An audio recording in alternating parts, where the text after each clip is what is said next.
Hello everybody, welcome to the stream today. My name is SenseiSuplex, and today, everyone, we have the likes of the D&D Sensei show. Oh god, what the fuck? Oh no, we got echoes. Hold on. Hey, shut the fuck up. You shut your goddamn mouth. My laptop was going off with the sort of second monitor and all that sort of stuff, saying like, hey, you guys are live and everything that's going on. But how's it going, everybody? I hope you guys have had a fantastic morning or day or wherever the heck you guys are across all around the world, the universe, and more. Today we have the likes of the D&D Sensei show, as you guys know, where we're going to be talking about character creation. We're going to be talking about the likes of what gets you inspired by D&D and how you can kind of get inspired to run the game and more. Now, if you don't know, my name is SenseiSuplex. I'm a professional dungeon master who runs a giant living persistent universe known as Project Aurora, where basically all of the games that happen in my universe or our universe basically can affect each other in big or small ways. Meaning, a simple sort of one dice roll can end up changing the entire world and multiple campaigns alongside it. On top of that, I also give out a whole bunch of epic tips to basically be able to help dungeon masters, help players out, and more to really bring their games to the next level. I've been doing this for a couple years, and it's been a fun old time. So, we have created our little small place on Twitch and YouTube, and hopefully you will be joining us for the likes of this journey.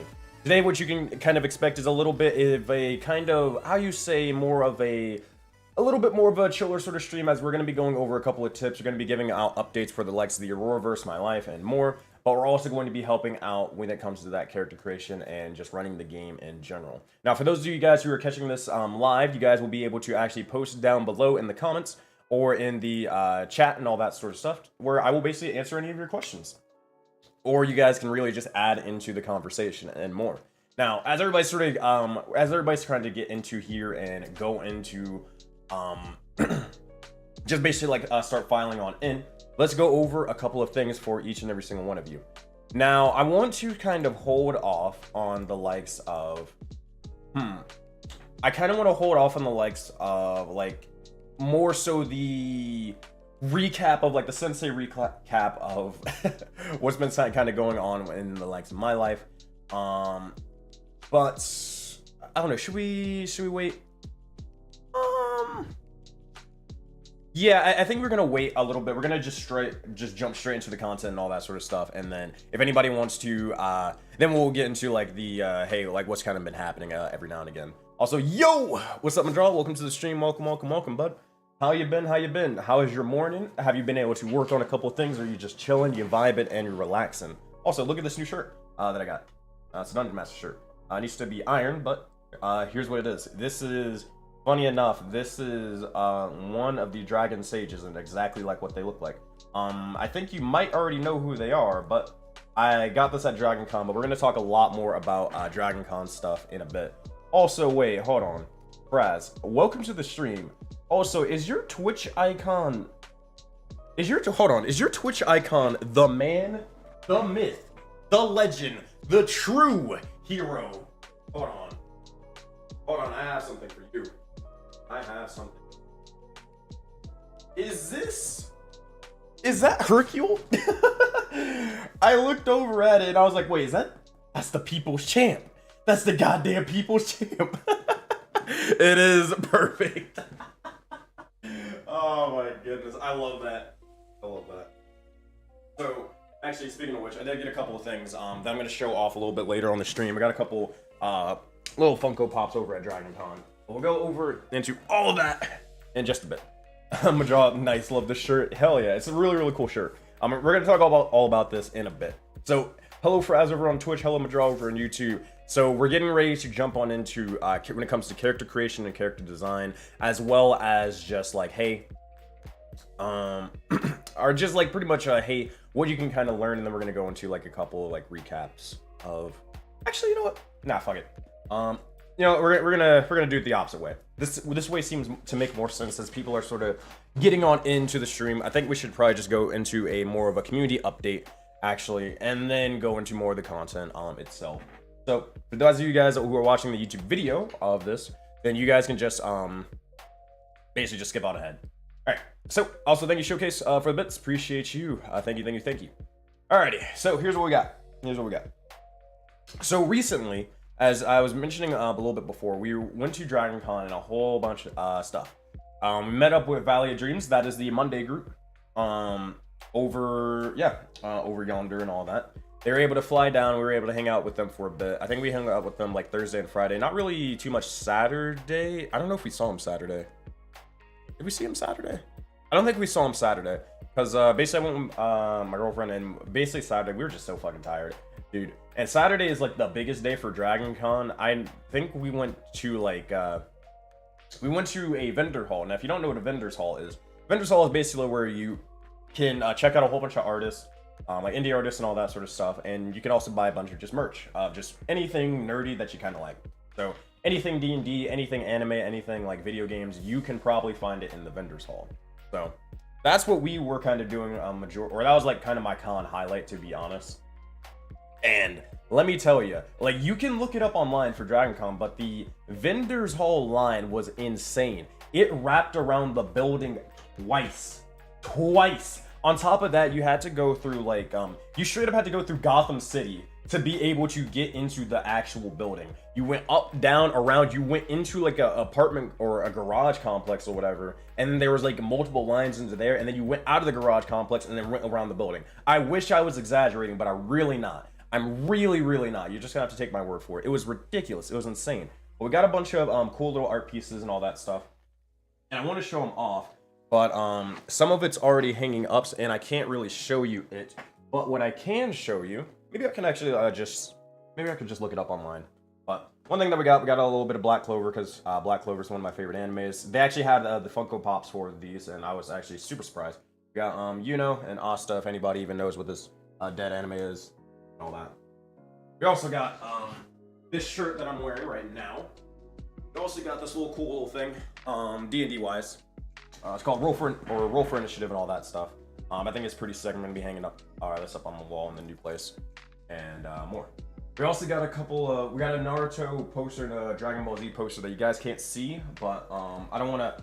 I would show you the entire sort of room and aesthetic, but the thing is, my room is a mess right now. But you will never know that because this camera angle looks clean as hell, and I will not change it. But yeah, that's basically a bunch of the stuff we got. We also got a couple of comics as well from a couple of Black creators, which was freaking sick and awesome. We'll talk more about that later. But yeah, that was basically kind of what was going on when it came to the likes of the convention for Dragon Con. We also went to a panel, and I wanted to talk to you about that because it was a D&D specific panel, and it was interesting to say the least. Now, before we go into this D&D panel, I'm gonna give you a little nugget of information, and then I'm gonna ask you guys kind of how you guys were doing. So that little nugget of information was more of like how to do cinematic storytelling or something like that. Yeah, cinematic storytelling was the topic or the theme. And also I got to meet, well, not meet, but it was more so the the panel host. There we go, that's the word for it. The panel host was actually the person who created Eberron. So if you guys know the Eberron setting for D&D 5th edition, yeah, they were there and they were talking a little bit about Eberron and their new game system and all that stuff. But I did actually have a couple of gripes with gripes with the panel, and maybe just kind of realize a couple of things when it came to Dragon Con specifically. But we're gonna get into that in just a bit. So, everybody, as we were sort of hanging out on Twitch and YouTube, I want you to know exactly how your days have been, what you've been up to, what you have maybe planned for the week, and more as we're just talking, we're hanging out, and doing the damn thing. I know a couple of people, you guys are at work. I know a couple of you are like doing your work from home or whatever you may be doing. But I'm really, really appreciative that you were able to stop on by and just hang out. So let me know what you got going on, and yeah, we'll take it away. Also, while I'm waiting for you guys to respond with that, a couple of things that you guys should know. We're going to talk a little bit about this in a bit, but Voden Fables, that just dropped the new West Marches campaign. We got done streaming that a little bit yesterday. That was freaking awesome. We had the likes of players Logan, Ambrose, Kane, and I always call him Zaman, but C-Mass or Chris. They were the 4 players in that little extravagant one shot. So if you guys actually want to go see that, check it over on the YouTube channel. It's live now. It's doing pretty good. But yeah, and we actually have another game for the West Marches tomorrow at 5 p.m. Eastern time. So be sure to look into that if you guys want to actually see some more D&D or the West Marches game. Fraz says, I'm new to the tabletop world, so I'm all ears. Heck yeah. So you definitely, Fraz, you're gonna definitely want to stay over, and this is Fraz over on Twitch, but you're gonna want to stay over here for when we go into character creation and just getting inspired to run the game. Now, Fraz, are you a player? Like, are you a PC? Do you like just simply play the game, or do you actually run the game as a dungeon master? Let me know which one you are, or maybe you're doing both at the same time. Who knows? But yeah, let me know, and I can, by all means, if you have any like questions on like kind of just how general mechanics work, or just like how would you sort of do certain things, or just anything at all when it comes to D&D, you have stopped by the right place, because this is what we do on the channel. This is what we're all about. So by all means, don't feel like as if you're asking too many questions. Ask away. Perhaps I've only played as a PC at the moment. Easy enough, easy enough. We all typically, I mean, that's the most common start. Not everybody starts as a PC, but like I would imagine like a good majority of it starts as PC. So yeah, tell me about your character if you ever get a chance. Also, Madraw, are you hyped for Atlas of Etheria tomorrow? If you can maybe even make it with your internet. I know you've been struggling with your internet and more, and I'm really, really sorry to hear that. But hopefully, you know, we can get everyththing worked out. Hopefully we can get stuff worked out. I need my battle buddy, goddammit. I need my battle buddy. Alright. So, while everybody's sort of talking about that. Hyped to watch the VOD, yeah. Oh my god. Jesus Christ, Madraw. I don't know. I don't know what you're gonna do, man. Hopefully, I'm praying like I got my hands put together for you to be able to actually, you know, be able to actually play in the game. I'm hoping for the best. Who knows? Who knows what'll happen? Who knows what'll happen? All right, so let's talk about this little Dragon Con panel. So the panel was about like cinematic storytelling or whatever, and one common theme. So I've gone to conventions and all that stuff before, but it's the only main convention I've gone to, well, is Dragon Con, but then mainly MomoCon, which is kind of in May, right? And MomoCon's a lot smaller than Dragon Con, but like Dragon Con was just like, it was so much was going on. It was just everything everywhere all at once. Like it was legit chaos. So many people, and I mean like so many people. There were so many panels to go through, so many just events that you can easily miss, so many places to go, so many lines. It was just, that is the theme of Dragon Con, just so many, right? That everything everywhere all at once. And when it came to like the panels, like even though there was like 80, 100,000 panels and all that stuff, none of them really seemed that interesting. And this kind of happened with me like the last time when I went to Dragon Con and all that stuff, where it was like 80,000 panels, but like none of them were like really like super eye-catching or anything like that. It was just more like eh. So we actually found this little cinematic storytelling panel, and it was interesting for sure. But ultimately what it came down to was that it was like I just like I don't even know what to kind of like, I don't even know kind of how to explain it. It's like, it's so, I don't even know what the word is. It's not niche. That's not the word I'm looking for. I guess to kind of like just word vomit and explain what it was about. It was like, okay, at one point it was talking about like explaining how you can set up certain scenes to make them have a grandiose feel, or like making them have an epic moment, or really those big stake sort of moments. And that was kind of what I came there for. That's what I was here for in the like the panel. And then it started talking a little bit about like describing the scenes and all this other stuff, and like yes-anding, which is kind of common knowledge. Well, not common knowledge, but it's more of like the typical sort of thing when it comes to DM advice. I was just saying yes and, or being able to add, or having the players being able to add certain factors into the scenario. And it kind of felt like they were hyping it up as a big old deal, but I mean, I feel as if they were just describing normal D&D. For example, let me give you what they were talking about, where it's like, let's say you guys are in a battle, right? Let's say you guys are fighting and it's in a ballroom, and one of the players, instead of like deciding to, you know, just go up and hit the enemy, they decide to rush over, jump onto a chandelier, start swinging from it, jump off, and then stab somebody, right? you know, something crazy that that people do. And there was some takeaways that I can kind of get out of it, but it was more of like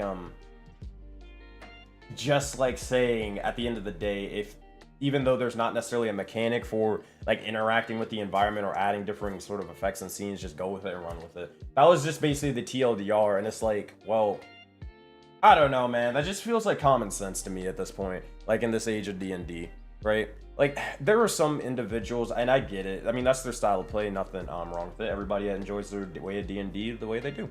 Perfectly fine and understandable. But it was more of like, I think rarely that it ever comes down to, at least nowadays, where if some PC comes up with an idea where it's like, hey, this isn't typically in the rules or whatever, that someone is just going to just straight up flat out say, no, you can't do that. You can't, it's not in the rules. It's not in the rules. You can't jump off in a chandelier. You can't do that or whatever, right? Like,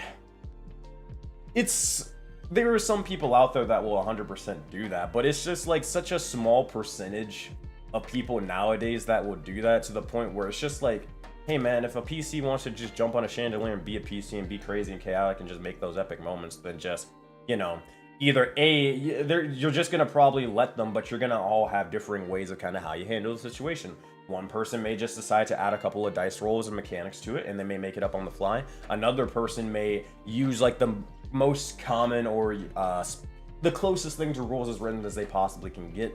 Some people may just not even have any dice rolls or anything. They may just say, yeah, it happens, and then just tell me what you kind of do or what happens after the fact. You know, multiple people are going to have their differing ways of running the game and all that sort of stuff.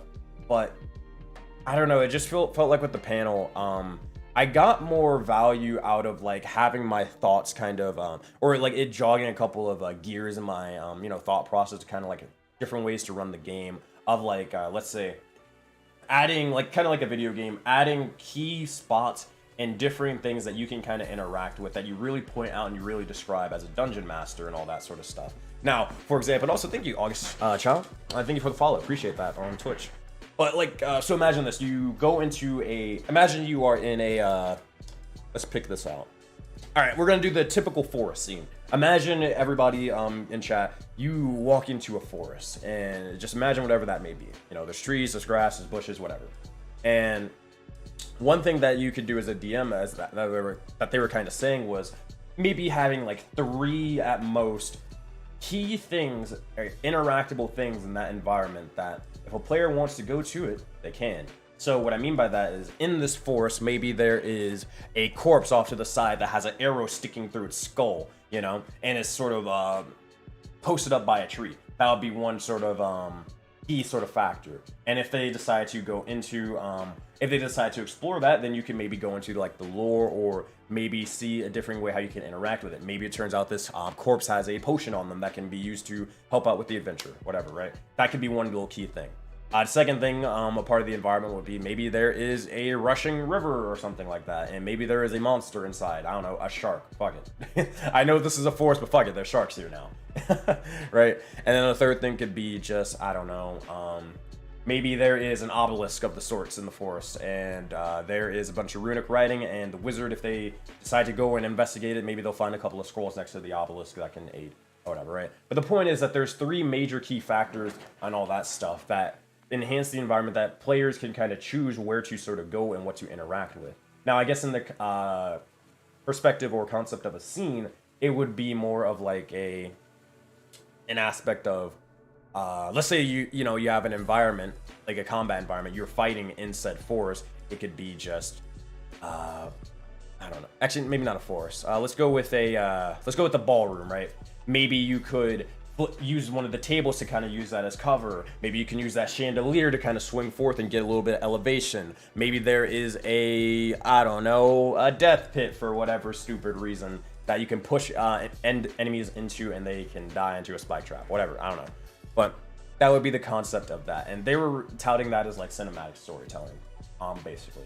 So it's like, I got a little bit of value out of it, but it was more so like kind of like thinking of those type of thoughts and then seeing exactly how I can sort of apply these to my own game, and my own sort of relevance, right?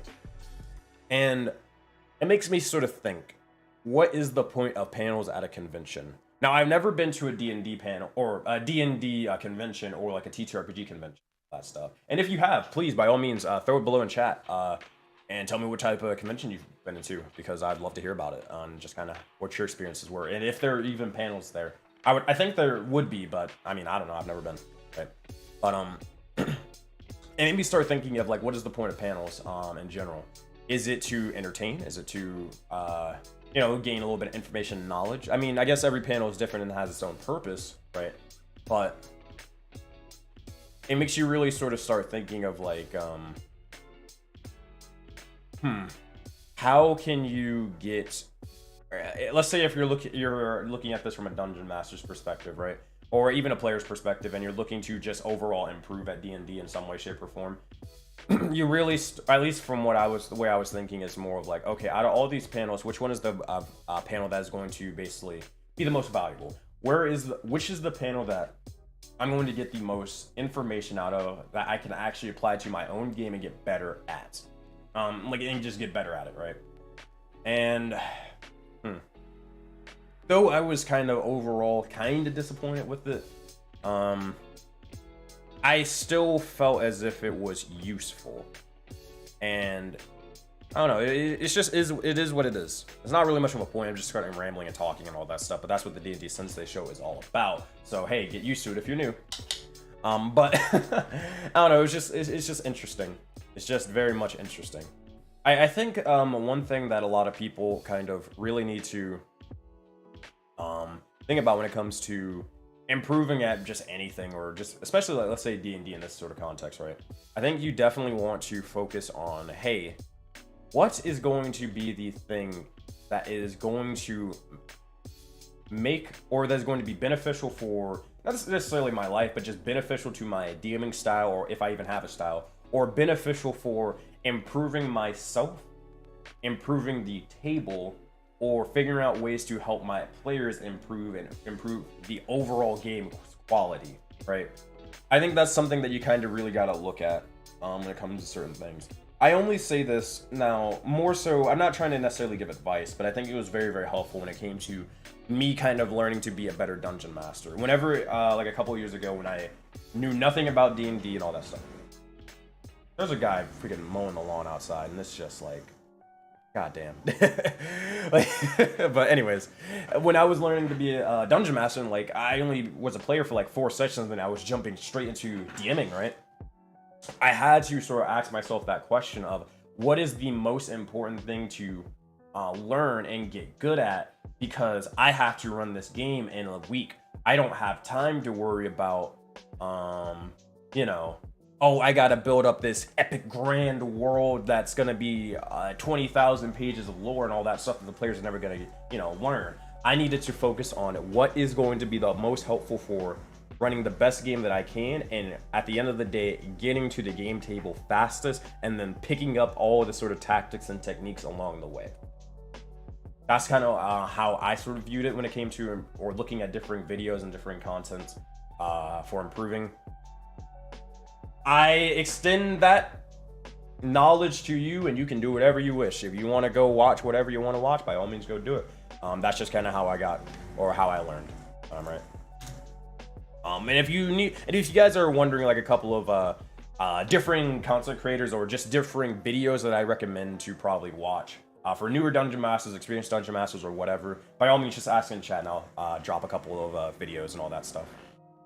But August Child says in chat, as a TTRPG DM, the most important thing I've ever learned was always to be flexible enough to be ready for the PCs to do something to do something you never anticipated, because they will. Yeah, 100%. Like, I remember, I've told this story before, August, and it was whenever I was first DMing. You really do live and learn. I used to prepare my games on PowerPoint. So as you can kind of imagine, a PowerPoint presentation is like 1, and then 2, and then 3, and then 4, and then 5. You can probably imagine that it was very much a railroaded sort of campaign. Like, hey, I was new to D&D. I didn't really know how to DM, so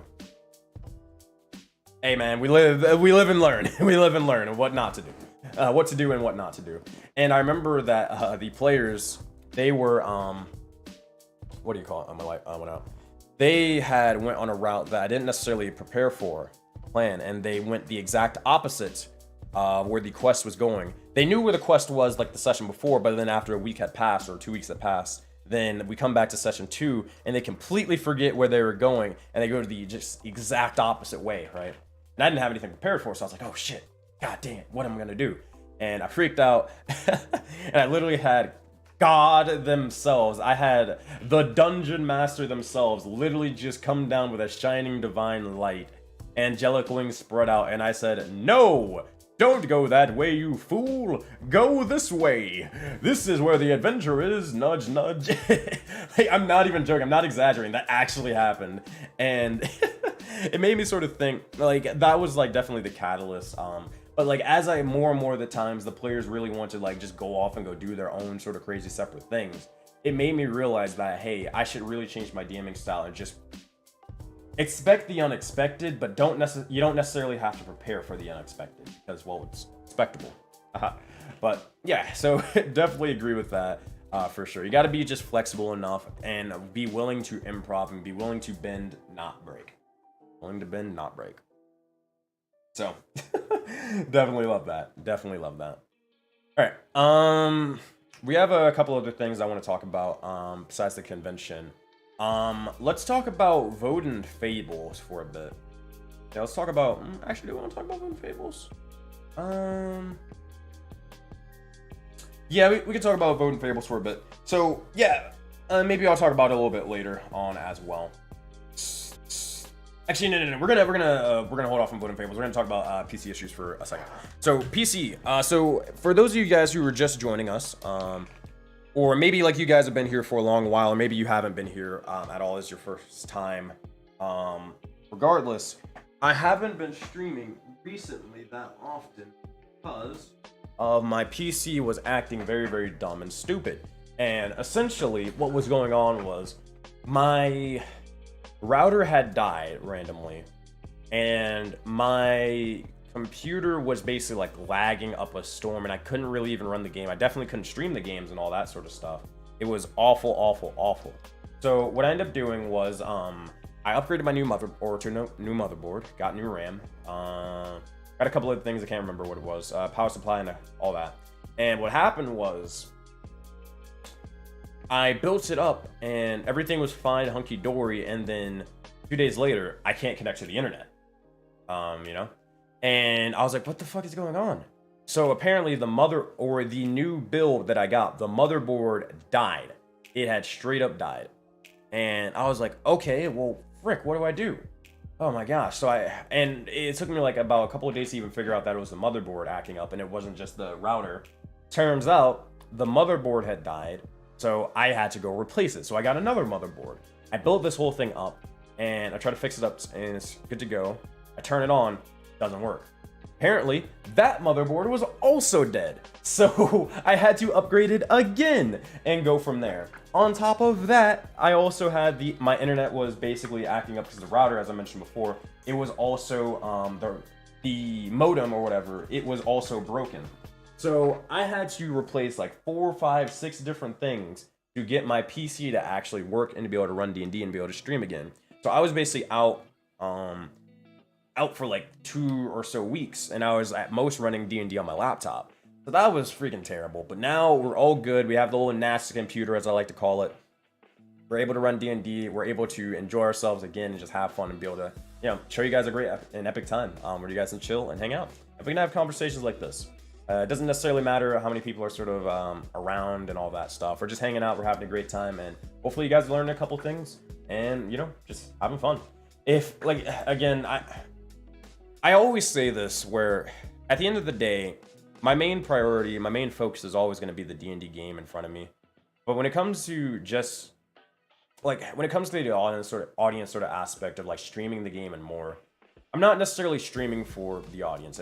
But what I mean by that is I'm more so just perfectly fine and happy if someone can just sort of jump on into the stream, either have it in the background or whatever it may be, or really just dive into the likes of what's going on screen and just enjoy themselves for either 5 minutes, 10 minutes, an hour, 2 hours, whatever. Just put a smile on their face, have fun, and then go about their day in business. That's all that matters to me.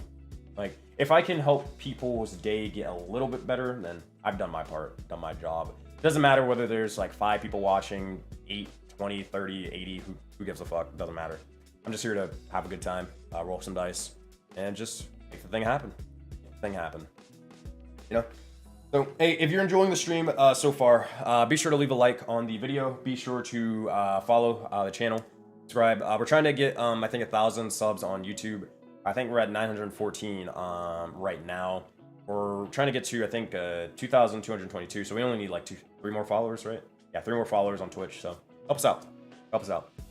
And again, we basically provide or we do these types of talks and content where we're just hanging out, doing D&D. We're focusing on improving, just running the game the best that we can, being the best players that we can, and we also run that giant living universe that I mentioned earlier, with everything happening all at once, and everybody can affect the games in a multitude of ways. So more information down below in the description, more information down below in the Twitch chat. So check it out. All right. So yeah, that is that. All right, the last sort of thing before we get to talking about character design and more is actually I think we're gonna, I think we'll save Voden Fables for a little bit later. We'll save Voden Fables for a little bit later. All right, let's go into this.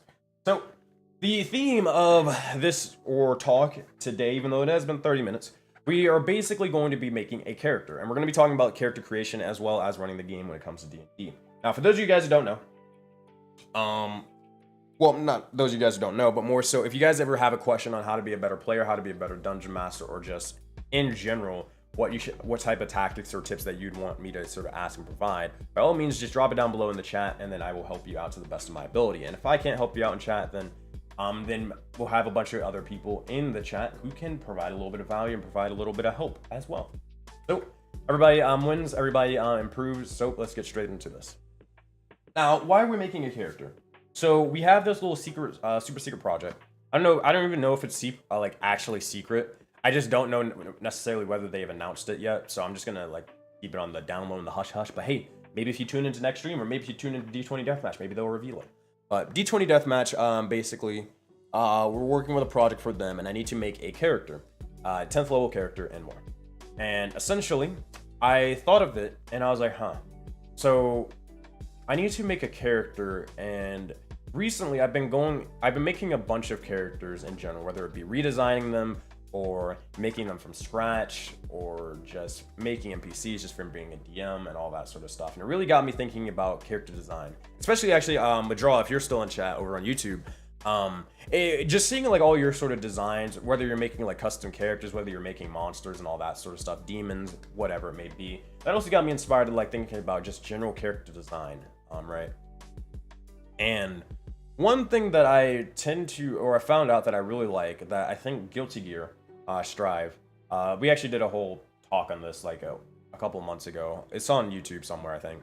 But I think it's on YouTube. I don't know. But we talked about a sort of character design seminar. But one thing that I really like about Guilty Gear Strive, a fighting game, is that though the concepts of the characters are very, very much ridiculous, each of the characters kind of have 1 to maybe 3 at most, but one major thing about their design that they just let that be the main focus or focal point of everything about them.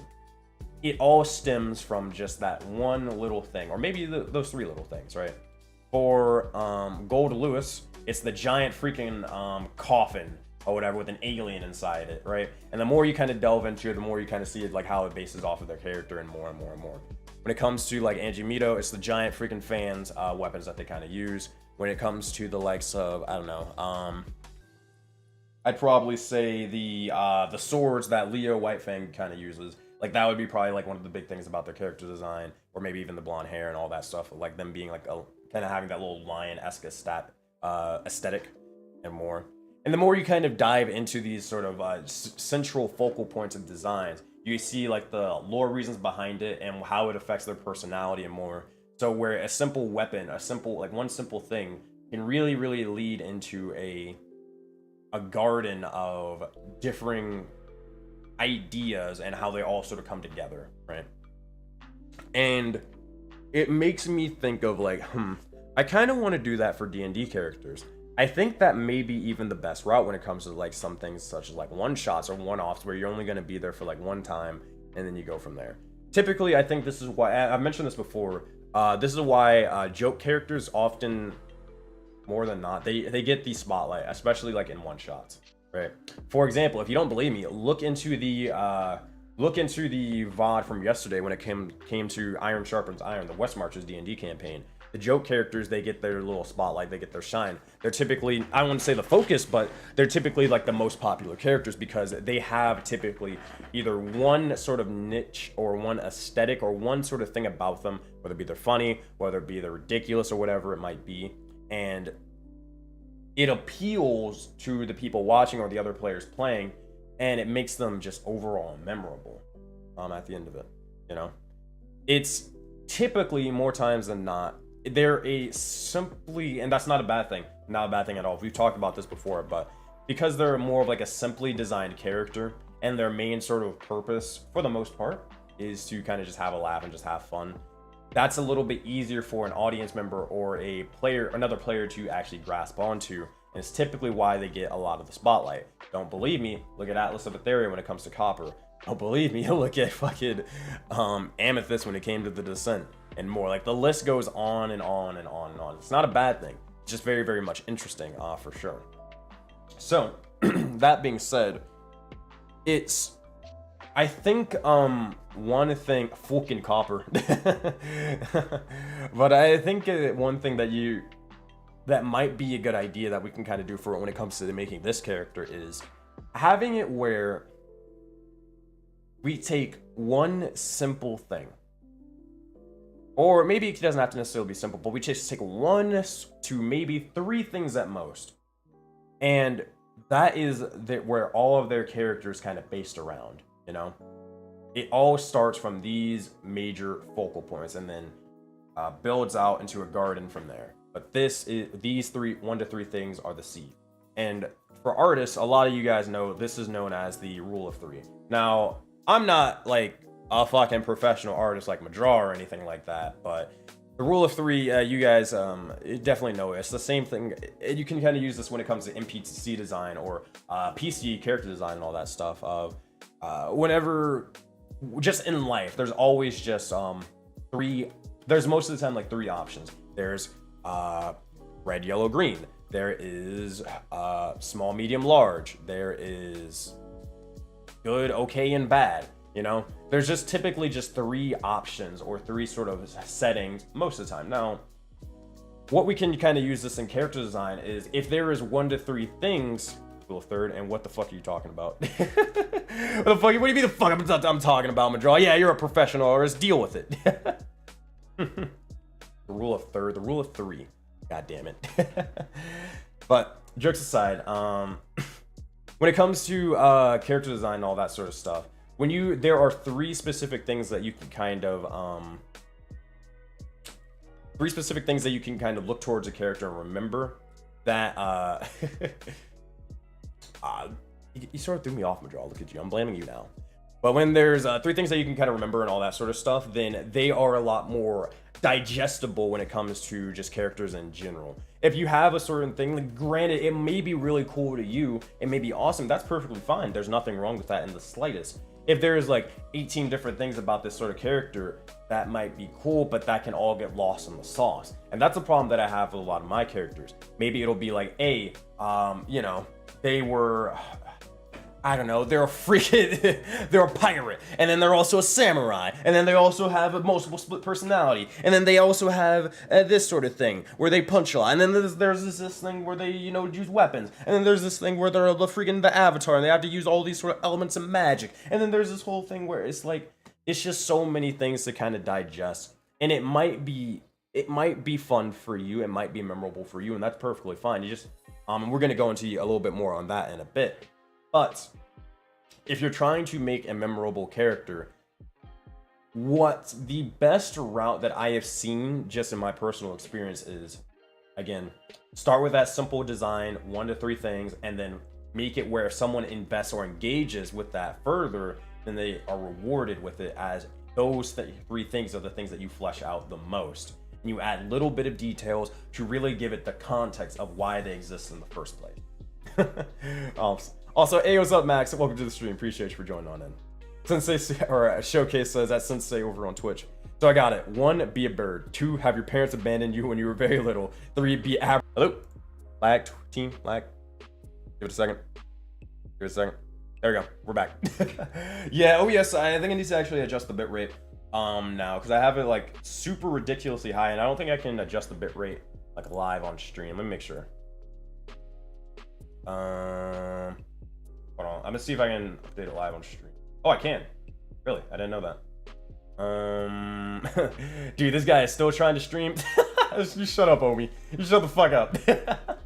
Oh, man. It's not my fault the goddamn OBS is trash. Alright, we're gonna update the bitrate to 9,000 and see what happens. Actually, here, we're gonna... We'll update it to 9,000. If it crashes again, let me know. And then if it does that, then I'm gonna go lower. We're gonna see how that goes, right? Right? Yeah, we'll figure it out. We'll figure it out. We'll figure it out. But Obi, how's it going? Been a bit. Yes, it has been a bit. Yeah, I was having PC issues for the longest of time, and it was rough. But we got them worked out. We're all good to go. All good to go. Omi says on Twitch, says, come here to MN and make me full rip and tear. Hey, maybe I will, you know. I'm going to do the thing eventually where I'm just going to go to like all the different stations, just meet all a bunch of my like a bunch of the people in the community and just hang out with them. I might suplex them occasionally, but I'm just gonna hang out with them. Also, hey, what's up, Fry? Over on YouTube, just popping in to say howdy, cowboy. Howdy, howdy. Hello, hello, hello. We're talking about character creation. We're talking about character design and more. I'm just also talking about running the game. So Fry, how you been? How you been? Let me know how your day has been going on, and maybe some things that you got working on in the future. Also, Fry, speaking of which, I need to get you, or I need to talk to you. You're on my list for individuals I want to get into a game. So, real quick before we go, we're gonna take a little quick intermission when it comes to character design for just 2 seconds. We're gonna talk about Voden Fables for just 5 seconds. 5 seconds, right? So, I'm actually running a West Marches game, and we're running a West Marches game where basically a bunch of players in the community, as well as content creators, they're able to jump on in and play D&D together. Right, and for those of you guys who don't know what the West Marches game is, it's very much a low commitment campaign where you completely play whenever you kind of want and whenever you're available. You know, you're not beholden to a certain schedule every single day, every single time, or a consistent schedule like from a weekly basis or a bi-weekly or monthly basis. Kind of like the DM's Roundtable in your context, Fry. It's more of you pick a day when you're available, you jump on in, you have some fun, you play the adventure, and then you bop on out, right? And that's it. And essentially, I'm trying to get a bunch of just people to be able to play D&D together and just, you know, have a bunch of people be able to meet one another that typically wouldn't necessarily meet and more, and then just also be able to leave their mark in a grand universe. So if that sounds remotely interesting to you, be sure to join the Discord, hit me up, throw me a message, and all that stuff. And Fry, by all means, we can get to talking. We have a game coming up tomorrow. You obviously can't be in that one, but I know the Mandy, they were going to be trying to play in next week's game on Thursday. So, hey, maybe you can join into that one. I think we're thinking like Thursday between somewhere like a start time between like 5 to 8 p.m. Eastern time, something like that. But yeah. But again, love to have you. And if anybody else wants to join, by all means, jump into the Discord, shoot me a message, and I will see you there. Okay, let me make sure. Okay, Omi says, you just let me know when you hit up Emin. I'll run a one-shot for you something. Drinks are on you, though. Fair enough. Heck yeah. Fry also says, feeling great, coming off of ReaperCon, snagged 2 bronze medals. ReaperCon, what is that? Let's look that up. ReaperCon. Miniatures. Oh, okay. It's a convention about miniatures and miniature paintings. Okay, that's cool. Really cool. I didn't even know that was a thing. Sick. Where's that at? Texas. Okay, dope. A lot of things in Texas, especially convention-wise for D&D. Did not know that. Dope. But yeah, I actually just got done coming from Dragon Con literally last week or this weekend over Labor Day and all that. So hey, I guess everybody's getting conned out because all the Labor Day conventions and all that sort of stuff, right? Super fun. I'm trying to fix my light over here before we talk a little bit more about character stuff. If it decides to work, you know. Come on, you son of a bitch. I think it's just gonna be down. Yeah, it's just gonna be down. Whatever. I need to get another light for this thing, because yeah, this thing has been jacked up. Alright. But anyways, as I was sort of saying, Omi says, I've learned that if there is a hobby, there is a con for it somewhere. That is true. It may be small, but there's probably a convention there somewhere. Fry Mini says, awesome, man. Keep it up. Gotta get back to work. See you later. Hey, take it easy. Appreciate you for stopping on by. Omi says, Suplex Con 2023, boys. Not Suplex Con, Aurora Con. We were actually talking about that a while ago, just running like a convention over on the Discord. I thought that would just be pretty funny. I don't know. I think it would just be cool. I want to kind of do that, maybe. Maybe we just started off with Aurora Con over on Discord, and then maybe, who knows? If we take over the world somehow, we throw our own convention, and we go from there. I think that'd be freaking ridiculous. Super cool. But yeah. So let's talk a little bit more about character design and more. And I have a list of sort of things that you may be able to take from this, So whenever it comes to, and also hold on, Madraw, you actually had a funny comment when I came to this a little while ago. I skipped over it by accident.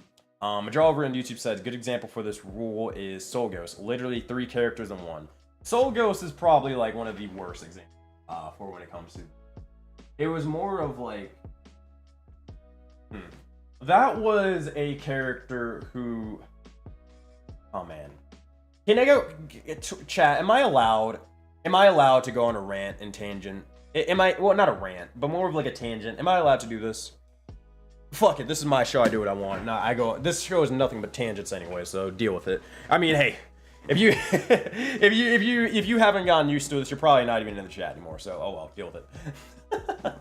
But so when it came to Soul Ghost and just characters in general, a lot of the time I've always, just in general, I've seen this with so many people, like so many players throughout the Auroraverse, throughout just D&D, all that sort of stuff. Whenever people just come to me and they want to create a character, it's always that I have an idea for a character, and when I'm playing this game, this one-shot, this campaign, or whatever it may be, I have a certain vision, I have a certain mind or thing that I want this character to kind of do or look like when they're kind of doing it. And they get so sort of dead set on that design that for most of the time it's perfectly fine. It's all good and dandy. Also, hey, what's up, Heresy? Welcome to the stream. Welcome. But they get so dead set on the design, and it can be good for them as it gives them a little bit of direction. But also at the same time, what it can do, for example, from what I've seen, is it can actually be a hindrance. It could also be something of a sort of a disappointment from what I've seen. For example, Max, I'm going to pick on you if you when it comes to Eros, if I can. If you let me.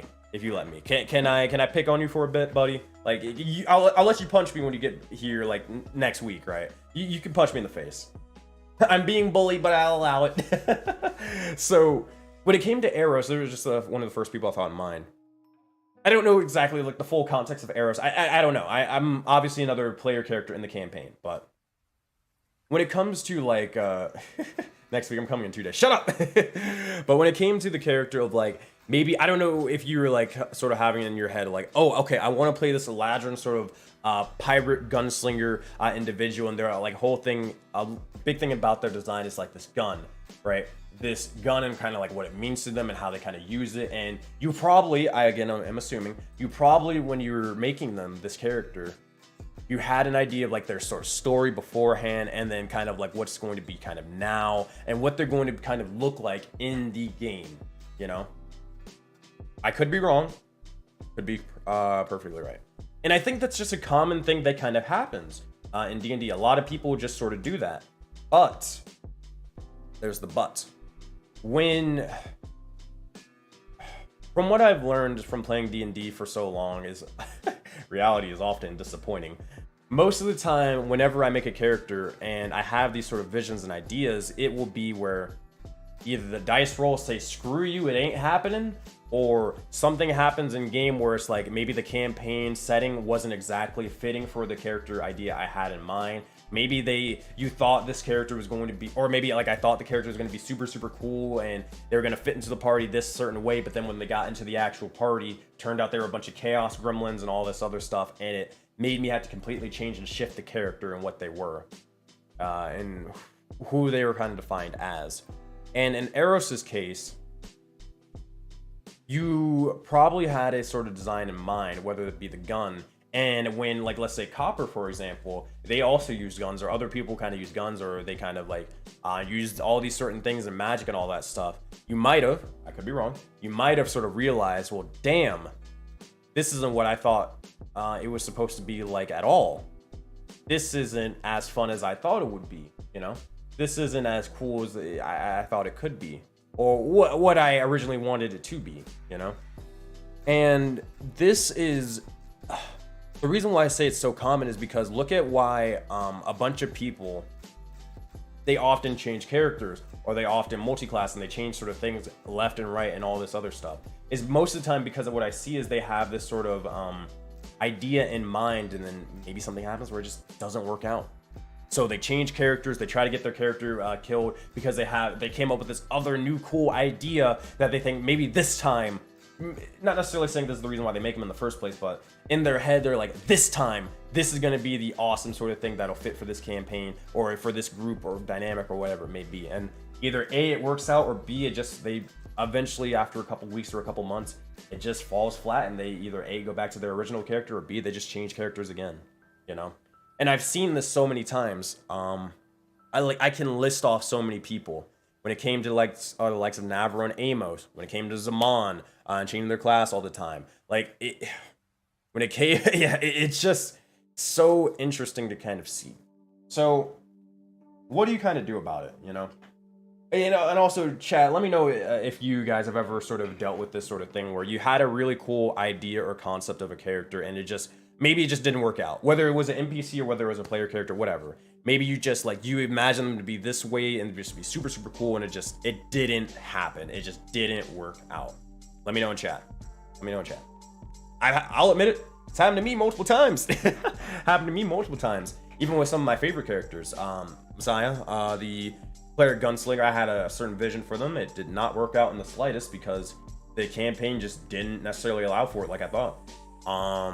There was Gideon, my first ever D&D character, where they completely changed from what I imagined them to be. I thought they were going to be like Geralt of Rivia, but Lightning Genasi, right? That didn't work out.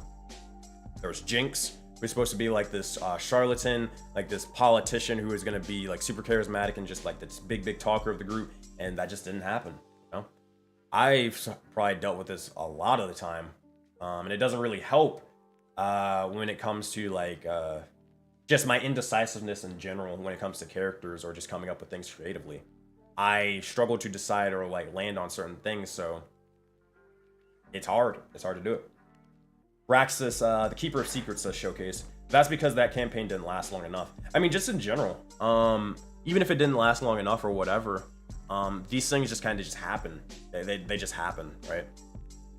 So one way of how I kind of thought about it, just another way to kind of approach certain things when it comes to a longer form campaign.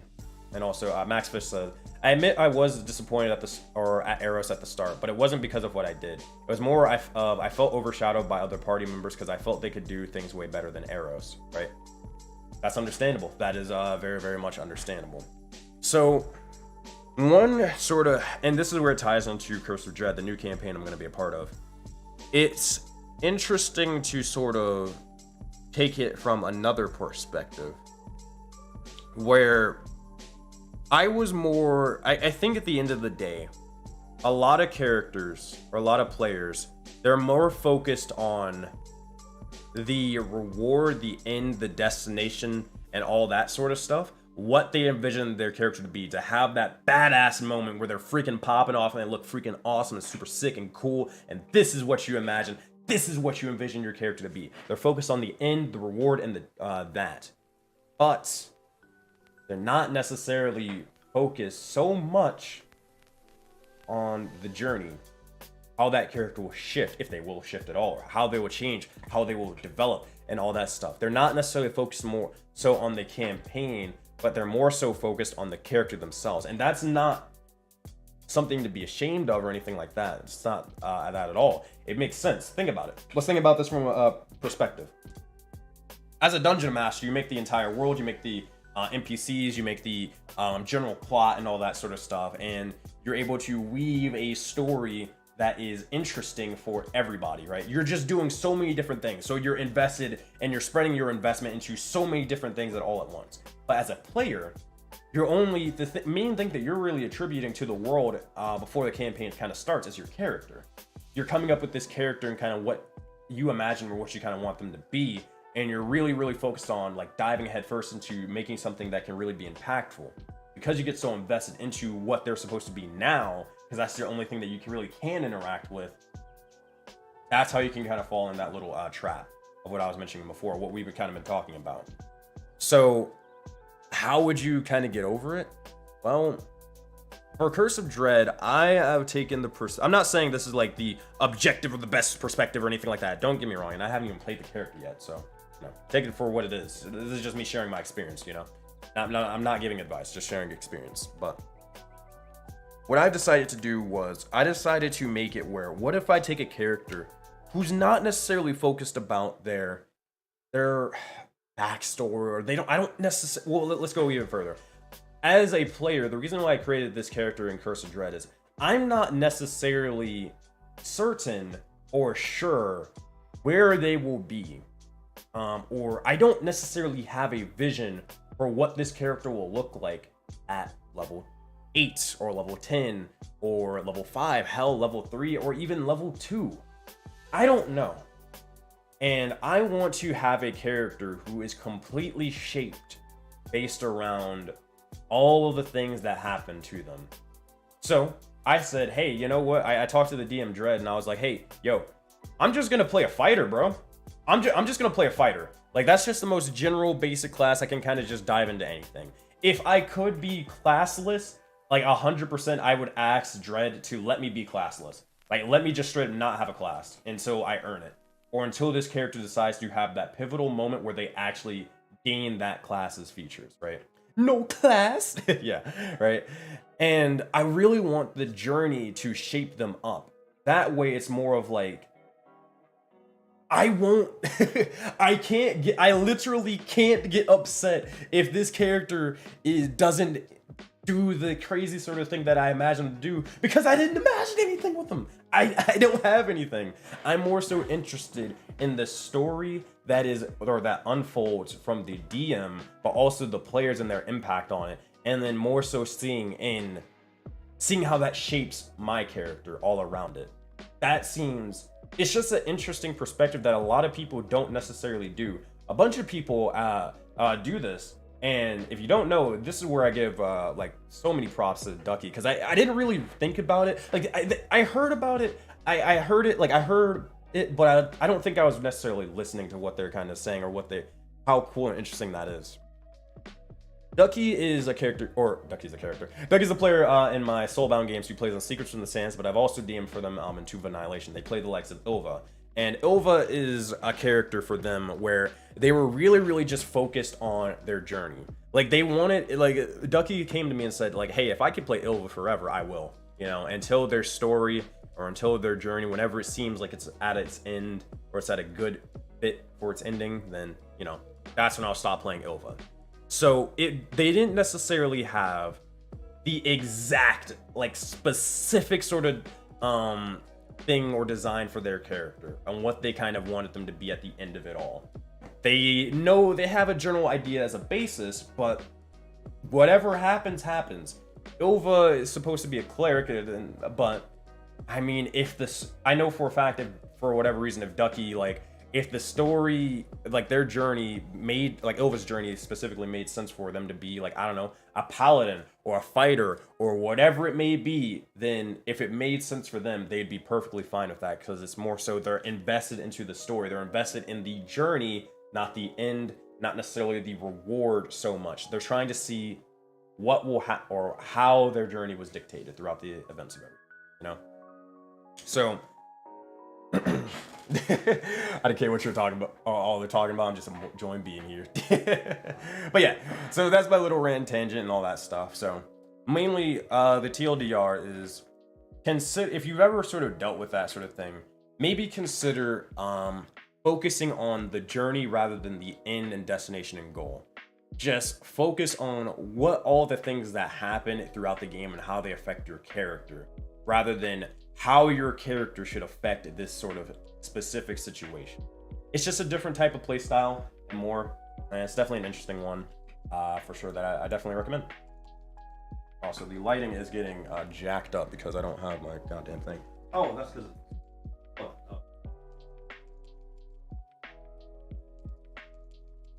we're gonna fix this.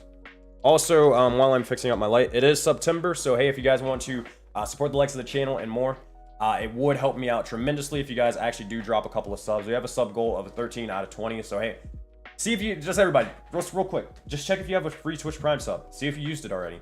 Checked it, and if you haven't used it, instead of just throwing it over here, it's completely free, and it does help us out tremendously, as it helps me pay fucking rent and all that sort of stuff. So it is much appreciated, and it basically just helps me be able to continue making the content that, well, you guys maybe enjoy. So yeah, just check if you have a Twitch Prime sub and consider throwing it my way. All right, let's try to catch up on chat. Only says, where's my water? My water, did I leave it in the kitchen? Hold on, let me get my water real quick. Yeah, it's outside. Give me 1 second.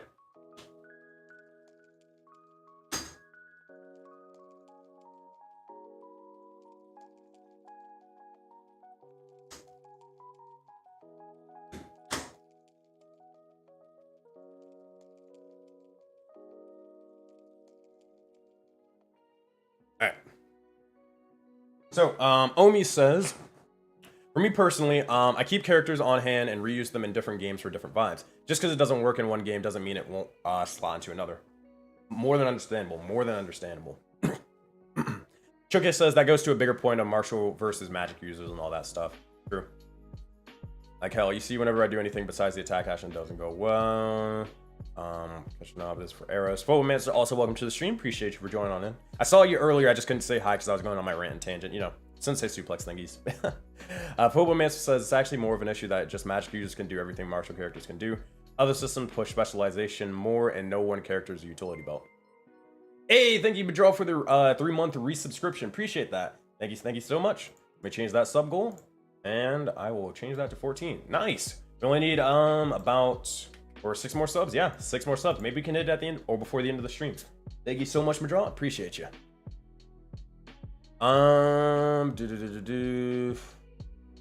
Martials are definitely the easier class to play, but you need to be experienced in roleplay and have a strong base for the character, or you will feel overshadowed for what magic users can do. Fair enough. Dread says, I know what my character will look like. He will look scarred, broken, in the corner of shivering in fear. Maybe, we'll see. We'll see. I know in general that I don't like playing sad characters, or like, I have characters that have tragic stuff in their backstory, but that does, even then, like, they're not like, they won't ever like show it on their sleeve, right? Also, can you, someone asked in chat, can you DM and never play D&D before? Yes, you can. Multiple people have done that. But when you're DMing, you are playing D&D, so keep that in mind. But yes, you can DM without necessarily being from the players or being a PC. 100%. Max Fish says, I do know, thanks to Eros, that my favorite thing to do in D&D is play a martial magic mix. Understandable. Yeah, that's what I kind of figured out as well. Like, it's difficult. Like, even when I'm trying to play Blood Hunter, or like trying to come up with a character for Blood Hunter, but even when I'm looking like at the Barbarian class, like, I really do want to play Barbarian because it's just so much fun But it's just like, dang, man. I really got to look at the perspective of like what's happening in this campaign. And then really think like, oh man, am I going to be okay with like only being able to kind of hit and all this other stuff and not being able to do those cool little epic, excuse me, those cool little moments where I just cast like flame wall and it just like freaking pop off or whatever, looking like Sypha from Castlevania, right? Am I okay with missing out on that sort of opportunity? Most of the time it's like, no, but damn, it's just rough. It is definitely rough. Which is why I kind of am interested. I've always been like, I love combat in D&D. I really do. I really, really do. But that's why it's going to be definitely an interesting sort of thing of like sitting back and more so not necessarily being focused on combat. I'm more so focused on like this role playing and the social aspects for this game, for sure. More so, not necessarily from the NPCs. Well, I'm always been like my favorite thing about D&D is more so the interaction between players, like yeah, players and their characters, right? I'm more so interested to see like how each of the other players shape my own character, and if my character is able to shape theirs, you know, and just seeing like exactly how everything kind of just overall just slots into place and just what happens. It's more so like now granted I have a personality and all that stuff for the character. But it's more so kind of like taking a step back and instead of being like, this is what it has to be, this is what it's going to be and all that stuff, just really like going with the flow and just kind of being an audience member to an extent. I don't think that's the right way to explain it. I don't know. It's weird. It's definitely weird. Not used to it. Oh, man. BRB being ad slapped. I'm sorry, Omi. Yeah, hopefully, yeah, maybe someone can gift you a sub or something. Yeah, again, like Omi, see if you've used your Twitch Prime sub and then just drop it over there so then you don't have to worry about ads anymore. Black Manic says, overcoming the limits of that side through creative means. Playing a fighter, I'm very concerned with the map, like, can I climb this tree to gain advantage? As a magic user, I never care about the map as much, but I care about positioning way more. Exactly, right? Like, I'm kind of going to be more so looking at, like, differing things. Like, okay, though I only have this ability to kind of hit, I'm probably going to look at, like, okay, I'm probably going to be just using the environment as much as possible. If I can, hopefully I will remember to. But just using the environment as much as I can, just being, like, completely aware of everything surrounding me and how just to utilize it to the best of my ability to help my friends and to help myself. I find leaning hard into one side makes me think differently about the game. For sure, it makes sense. Oh, Omi says, oh, I already used my Twitch or my Prime sub. Understandable. All right, also, hey, what's up, Achilles? Welcome to the stream. Appreciate you. I'm trying to like go through the likes of chat. I'm trying to catch up. So, AMIT, can you already ask that? They're over on YouTube, so appreciate you for joining on the YouTube side of things. Welcome to the stream. Make sure to like the video also while you're new. Hey, words are hard. And if you got any other questions and all that stuff, be sure to just drop them down below and I'll get to them in a second. I'm just trying to like scroll through all of chat between Twitch and YouTube. Max says over on Twitch, yeah, I basically hate doing the same thing over and over again. I always want to change what I do. Understandable. We're gonna get into that in actually just a bit as well.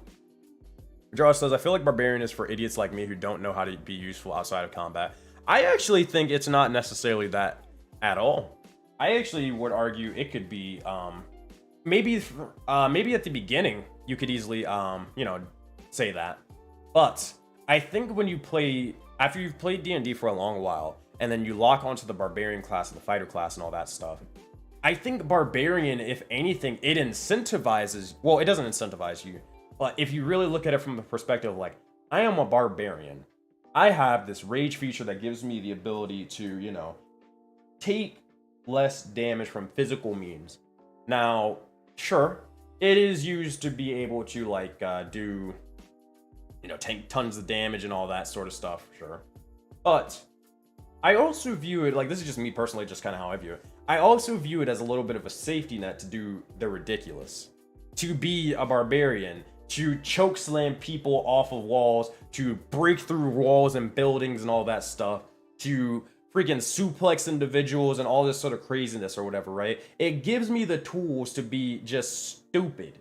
And when you look at it from that perspective of, instead of just, I am a fighter who takes more damage, to a character who is, they are freaking reckless. They are angry and they are trying to take down you and anything or like around you or opposing me in any way, shape, or form, and nothing is going to stop them. When you really look at it from that perspective and you reflect that into their fighting style or how they rage or why they're angry, it's fun. For me, it's just fun. It's just awesome. It was just awesome. So I think at a higher level, when you play a barbarian, maybe that would be kind of the thing that you may want to look into. Well, when I mean higher level, I mean like when you play D&D for a longer time, maybe that will be the thing that you want to look into. Hell, even if you're like newer to D&D, I think that is what you should probably look into as well, because that is where a lot of the true fun comes from. Martial classes in general, being able to have those little bit of experiences or being able to have that little safety net of HP and hit points and those like, you know, athletics and all that stuff to do those crazy sort of feats. A magic user just simply kind of can't. AIMIT says over on YouTube, where can I play my first D&D game online? Well, there's a couple places that you can play. One of the ways that you can play is you can join the Discord server. If mods, if you guys can, actually you're on YouTube, so if you scroll down below into the description, you may find the link to the Discord server, Project Aurora, and all that stuff. If you don't find it, let me know in chat, and I will give it to you personally. But you can always join in there and try to play in any one of my games. They are pay to play though, so keep that in mind. But not every game in the Discord is pay to play. You may be able to find a dungeon master who's running a free game. That's one way how to do it.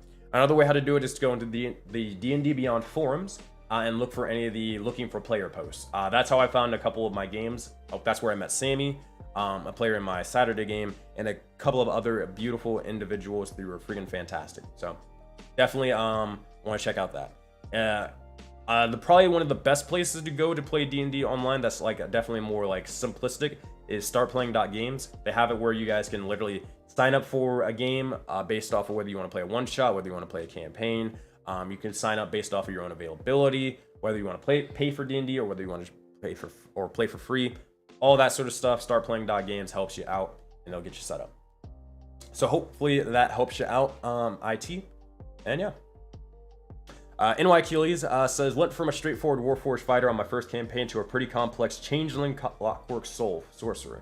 Don't think I can ever go back to fighters. Sorcerers are just too fun. I understand you. Sorcerers are my favorite class as well. And that's kind of why I was always like, I could play a sorcerer or I could play a fighter, but it's like, dang, meta magic is just so fun. It just is, just being able to think of the game like from different perspectives and all that sort of stuff. And how you can just kind of utilize magic. It's just options on top of options, and I love it. So I definitely understand where you're coming from with that. So I think it more so comes down to, actually, hold on, chat. What do you think? I don't really stand firmly on either side. I'm just curious. What do you guys think? Do you think that spellcasters or do you think that martial characters, out of the two, which ones are more focused on roleplay? Or which one is roleplay more important or kind of emphasized on? Or should, hold on, let me see if I can word this question better. Let me see if I can word it better. Between martial characters and spellcasters, which one do you think roleplay is more important? Yeah, the roleplay aspects are more important for the character.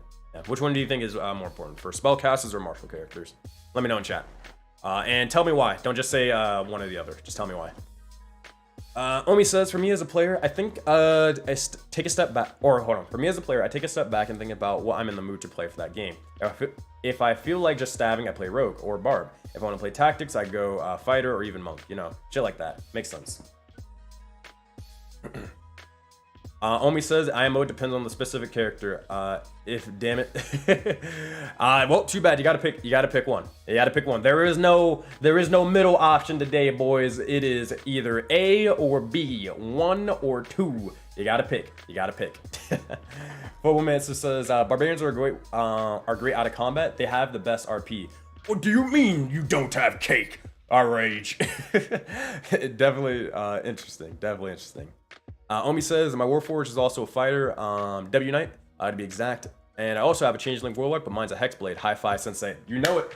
We talked about this before with our my Changeling Hexblade before. NY Keeley says, nice, mine was a Rune Knight Pally. Nice, that's sick. Definitely, I can see that being a really, really cool character. I meant to say E-Knight. Oh, I gotcha. All right, Warrior Womp. Hey, what's up, Womp? Over on YouTube. If you make enough characters, you will soon start to make Blizzard outlandish characters to play as. Example, might be like a cursed psychic pineapple in a jar built inside a robot body. I mean, that shit's cool though. Like, that shit is cool. I love that. I love that. My IT says a spell, or they believe that a spellcast would be, or roleplay would be more emphasized, or would be more important. Achilles says, I think casters have more tools to affect the swing of the narrative outside of combat. So, I agree with you, Achilles. I think that casters have the ability, or more of the ability and the tools to affect the narrative outside of combat. However, I think when it comes to playing a character like that in a campaign, I think that the role-playing aspects are definitely more important than necessarily the combat aspects. Like, I actually kind of, like, think about it. Everybody agrees that martial characters are simple compared to spellcasts. I don't think anybody, like, I mean, sure, there's Blood Hunter, sure, there's Paladin and all that stuff, but at the end of the day, I think the overall consensus is that, you know, a rogue is just simpler than a sorcerer. Like, it is, you know?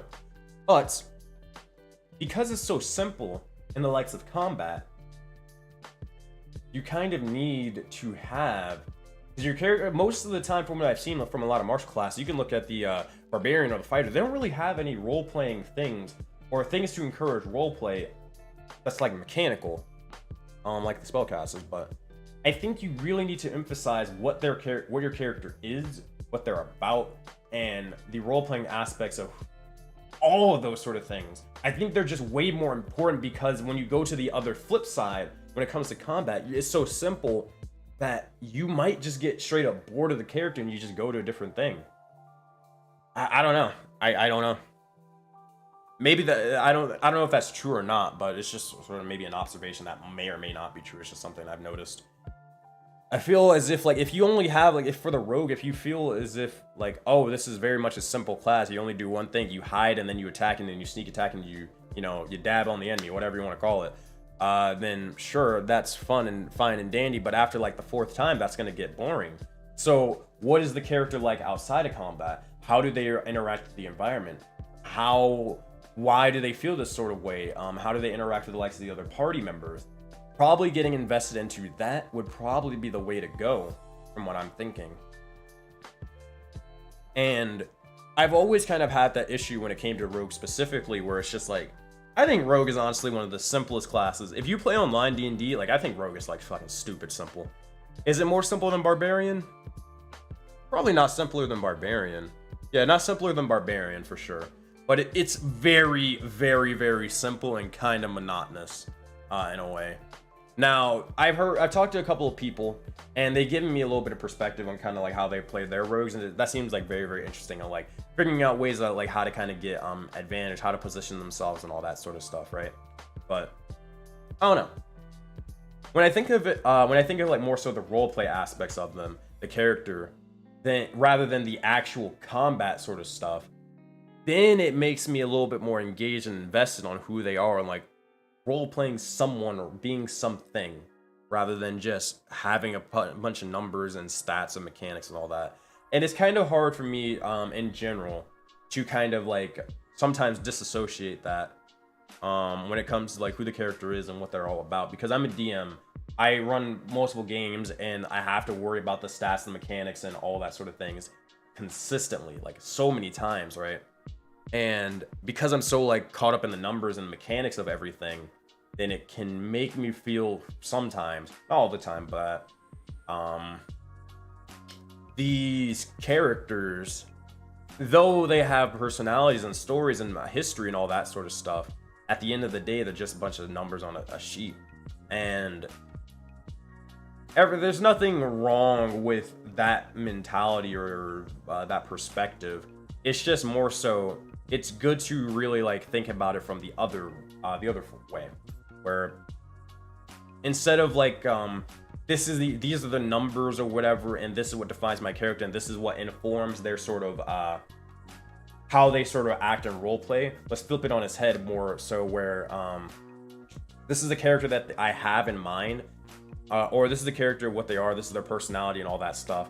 Their backstory, their history, and all this stuff dictated for them to be this class, to be this subclass specifically, to maybe look this certain way and do all these certain things. This is their, funny enough, their character decided their stats, you know? And the stats and the mechanics, they come second to what you kind of created beforehand, you know? I know I'm rambling, but hey, this is the SenseiSuplex show. We just talk about random deep shit for like about 30 minutes to an hour and a half, and then, you know, we just have fun doing it. Welcome to the show. Black Man Inc. Okay, actually, hold on, I skipped. Actually, no, I didn't. Black Man Inc. says it's simple because how much a rogue can do outside of combat. Exploration, RP, and social rogues have a ton. For sure, they do. They definitely do.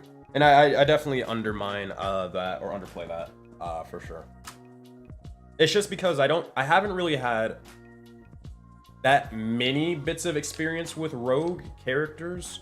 Like I've DM'd for a couple, but I haven't DM'd for them long term, or in like campaigns where their story was necessarily focused on. Something would happen, it just wouldn't be a thing.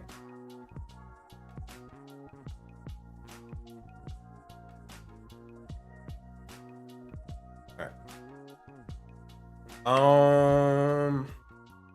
Let's see what we got here. Killy says, depends though. I think Inquisitor Rogue have much diversity outside of combat. For sure. For sure.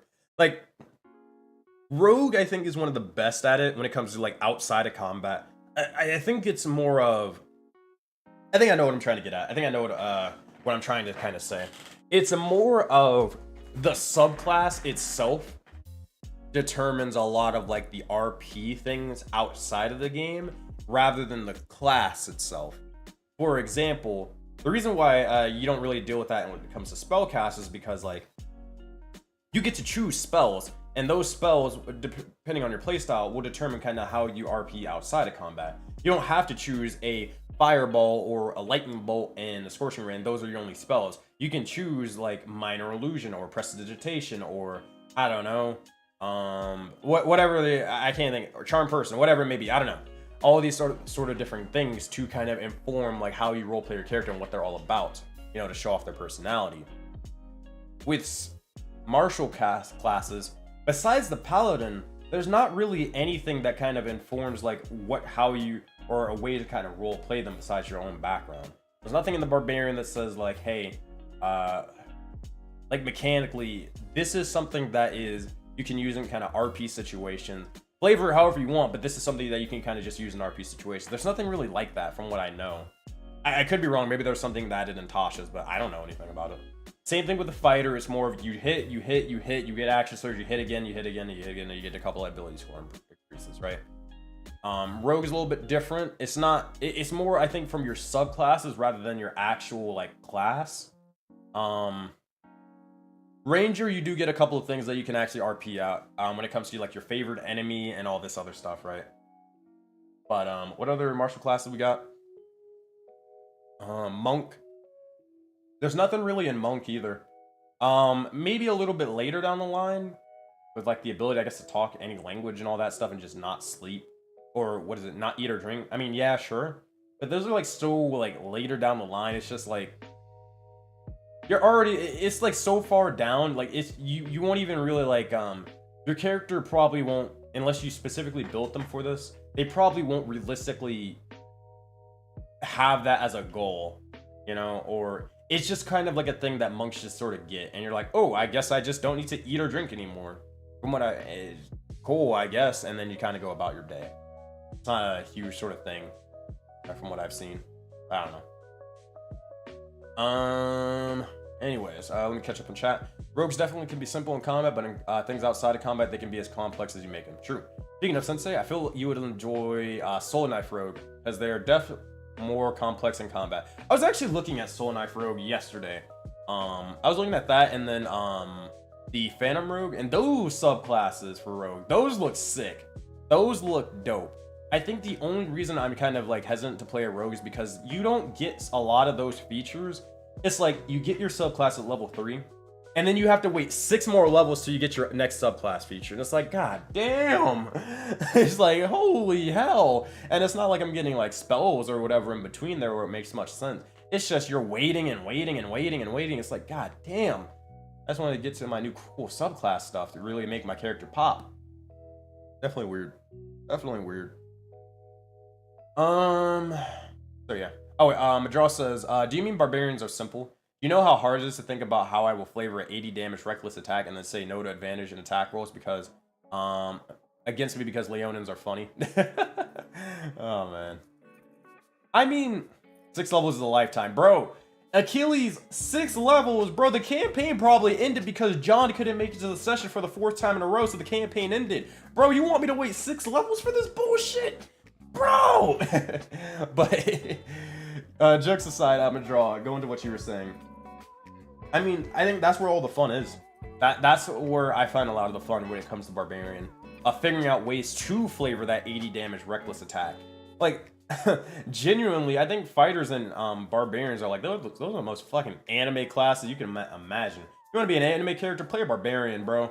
You get reckless attack to make sure that you hit. You get to like, I feel if a barbarian decided to just split and bisect somebody in half with a greatsword, no one would bat an eye at it. But if a wizard did that, everybody, like a wizard did that with a knife, everybody would be like, what the fuck? They'd have to do a double take. But with a barbarian, you don't have to worry about that. You just can do it. If you want to just say you suplex a person, that's perfectly fine. It's kind of expected by the barbarian. A wizard says they want to do that. They're like, huh? You know what I mean? So I think it's like, you can really just do whatever you want. That's why I like barbarian and sorcerers kind of so much.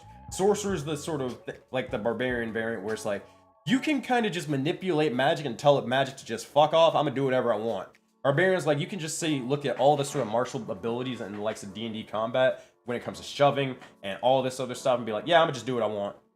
And it's like, yeah, I shove them and I send them like 30 feet away. Or like, I choke slam them, or I put them in a grapple or a stranglehold and I cut through 20,000 different people and all that stuff. It's like, it's just kind of expected, right? I don't know. Also, thank you, Payne, for the follow. Appreciate you. We need 2 more follows until we are able to get the likes of this hit this follow goal. So make sure, if you haven't done so already, make sure to hit the follow button.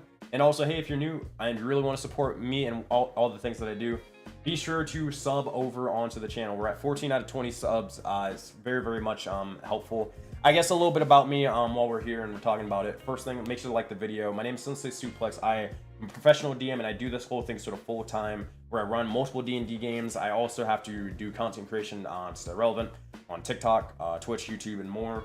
And yeah, just doing that all while in school and more. So it is very much helpful. I was like, hey, what's up, Blader and Allies? Welcome to the stream. Appreciate you for the 10 viewer raid. Hello, everybody. We're talking about character creation. I was actually just talking a little bit about myself. So I guess I will continue doing exactly that. Hello, raiders. Hello, hello, hello. For those of you guys that just joining and all that stuff, I'll just repeat what I said earlier. My name is SenseiSuplex. I am a professional dungeon master, and I run multiple D&D games in a giant living universe alongside other dungeon masters. All the games are ran in unison with each other, and they can affect each other in big and small ways. On top of that, as I do this as my full-time job, I also run, or I also do content creation to help you guys improve your D&D and just be the best players, dungeon masters at your table that you can possibly be. We also do this as well as doing content creation and dungeon mastering stuff. We also have to do this while in school and trying to finish up our engineering degree. And it's a lot of stuff. So hey, it is September. So if you feel generous, by all means, scroll down, see if you have a Twitch Prime sub. Consider dropping on me, as it really does help us out and continue this sort of journey and make the content that you guys like. On top of that, you may be able to, or you'll be able to join the Discord server and have fun and talk about D&D and just really get involved with an awesome and epic community. That's all I got. So, hey, if you're interested in any of that, I'll drop the socials down below. You can find the Discord link also there, and we'd love to have you. All right. Let's see. Black Manning says, this is why Scoop has such a strong personality along with his tattoos he can give to anyone. Oh, I guess to give context to everybody, we're basically talking about character creation and just like how to make sort of interesting characters. And we landed on the topic of like, sort of classes that kind of incentivizing role-playing or the social aspects of things, and how which one is more important. Do you guys think that spellcasters role-playing is a lot more important when it comes to certain things or to focus on as a player, or do you think for martial characters role-playing is or in social aspects are a lot more important to focus on when it comes to making a character or just playing the game in general? What do you guys kind of think? I'm in the boat of, actually, I think martial characters are a little bit more important when it comes to that. Some people were saying spellcaster, so I'm curious to see what you guys sort of think. Alright, let's see. Omi says, I want to run a monk that is basically a pro wrestler. I don't even like wrestling, but suplexing a goblin off the wall sounds fun as hell. That does sound pretty fun. Phantom, welcome. I'm working up a Haragon that is patterned after Ricochet Rabbit. Interesting. Okay, here's what we got. So, let's talk a little bit about, let's go through these last bit of tips and all that sort of stuff for these last 30 minutes of the stream and more. Let's talk about some things. So, a couple of tips I have for character creation is this. Whenever you guys are making a character, one thing that I really enjoy, and I don't want to say necessarily like giving advice, but just these are things that have just helped me out in my own past experiences, right? One thing that has helped me tremendously is figuring out what you want from this character from more of an out-of-game perspective, right? Why are you making this character? What are you trying to get out of them? Well, what do you want? Now, going back to what I was sort of saying before, when it came to, instead of focusing on the reward or whatever and the journey, you can look at it from different ways. But for right now, let me give you an example of like a couple of things that what you could possibly want from a character from an out-of-game perspective. Maybe you want to play maybe you want to play a face for the first time. Maybe you want to play somebody that's super charismatic, or that's going to be always the person talking and all that stuff, because you want to get out of your comfort zone. And you want to be able to be more open when it comes to certain things and just be a better sort of, talky social person, right? Maybe that's your out of game want from this character. Another thing could be, maybe it can be even simpler, where it's like, you want to feel big and strong, and you want to be able to do all of the sort of ridiculousness that D&D can offer. So maybe that's why. Maybe that's what you want. So maybe that's why you end up landing on the barbarian or something like that, right? Or maybe it's from another out-of-game perspective. Maybe you want to play an individual who's just helpful. An individual who's helpful outside of outside of the game or inside of the game. Whatever it may be, the point is, try to figure out what you want from this character when you're making them, and try to look at it from the out-of-game perspective. Not necessarily the in-game of like, hey, I want to play a character that's a rogue, that's a Harengon, or that's a Genasi, or anything like that. Try not to look at that immediately. We'll look into that in a minute. Focus on this first. The reason why is because, and also thank you Sleevington for the follow on Twitch. We actually need only one more follow. So hey, follow if you're new. Also, hey Nova, welcome on YouTube. But back to what I was saying. The reason why you want to focus on something out of game is because all of the stuff out of game is going to inform your decisions for in the game, You can use this a bit of advice to change how you're going to play, or to really make a character that can enhance what you're trying to do. If you look at it from the opposite perspective, then turns out you might have, I don't want to say did it the wrong way, but it might have just, how do I explain it? If you try to make a character in-game, and then you try to, if you try to make a character and look at it immediately from the in-game mechanics sort of perspective and all that sort of stuff, then what may end up happening is when you actually get into the game, or you actually start playing, things may just not work out for what you actually, or things may not work out for what you actually wanted at the end of the day. You didn't necessarily get it from this character, so maybe you either have to change them up after the fact. Maybe you have to retcon some stuff. Maybe you end up changing characters. Maybe you want to get them killed off, whatever it may be. So let's avoid all of that from now, and let's just look at it from the outside perspective. So that's what I would say to start off with, for sure. Next up, what I would also say as a quick little tip is figure out what you enjoy, Figure out what you enjoy. What do you like when it comes to just overall in life? Doesn't necessarily have to be D&D. We'll get to that in just a second, but figure out what you like and see if you can figure out a way to apply that to your character. Give me 1 second. Let me drink some water. Everybody, drink water. Do it now. Okay. So, what do you enjoy? The reason why I say what do you enjoy is because you can figure out what you want from this out of game perspective and what you enjoy, and you can figure out a way to combine the two into a specific character. For example, I love watching fighting anime or all that stuff, or I just like watching people fight. I love just seeing those moments of where it's like the underdog and they're just like, they just sort of spit out a bit of blood onto the ground and they just freaking, they ready themselves for like that freaking epic moment where they just take the final strike and knock somebody out. I love fighting. Fighting is my jam, it's my shit. I love UFC, I love like martial arts, I love sort of fighting anime and shonen and all that sort of stuff. That's what I like, you know? I like characters who can typically have that moment where they can feel awesome when it comes to combat, where they don't necessarily give up or whatever. They're able to just sort of freaking have that epic sort of thing where they stand back up and get ready to sort of deliver the final blow. That's what I like, you know? Another thing could be like a little bit simpler. Maybe you like painting. Maybe you like painting. Maybe you like drawing and all that sort of stuff. Maybe you end up like tarot card readings and all that sort of stuff. Maybe you like working out. Maybe you like food and all the sorts of type of food. And maybe you like cooking food and all that, right? What do you enjoy?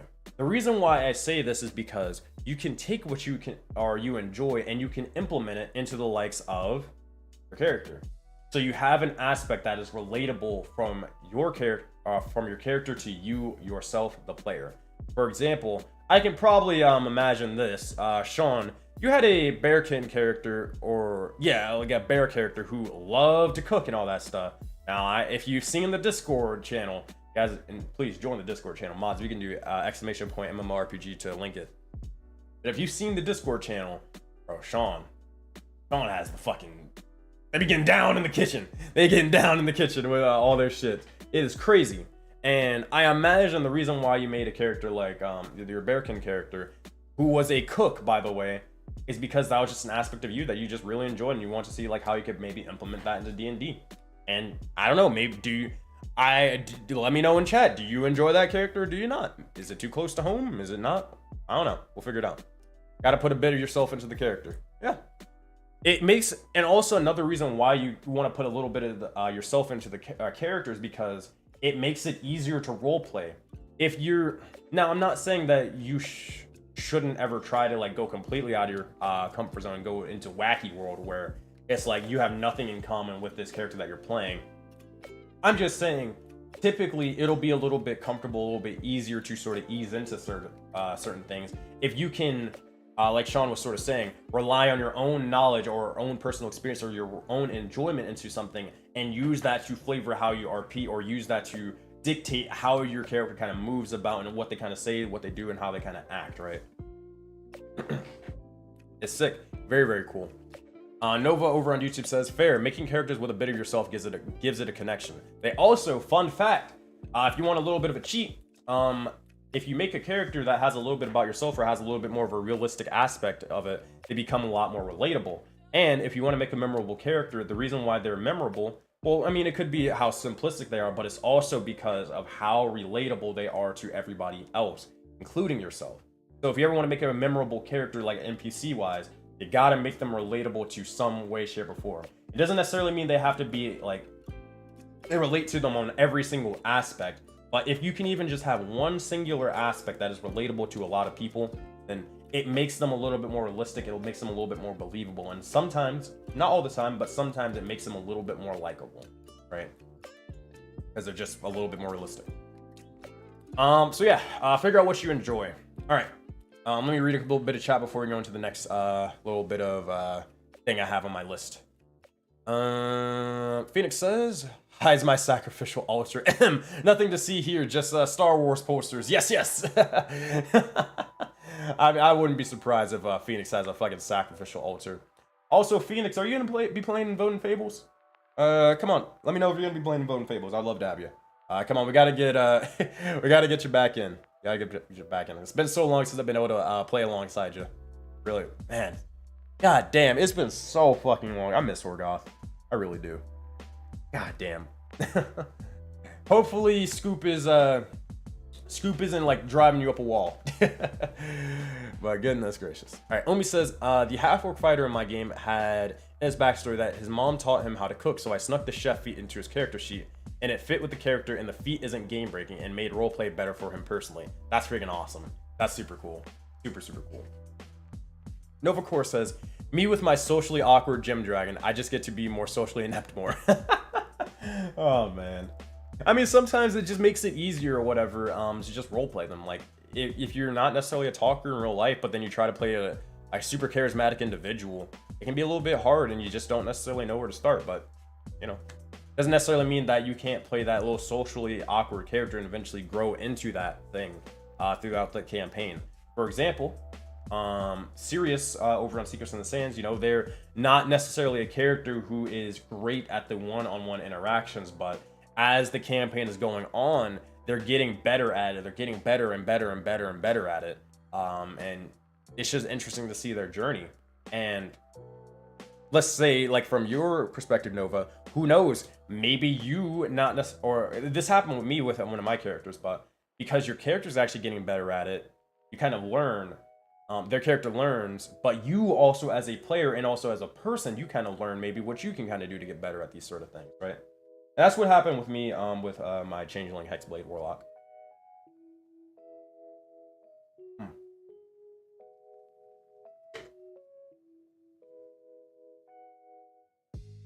Alright. So, next tip, or next bit of thing that I'd probably recommend.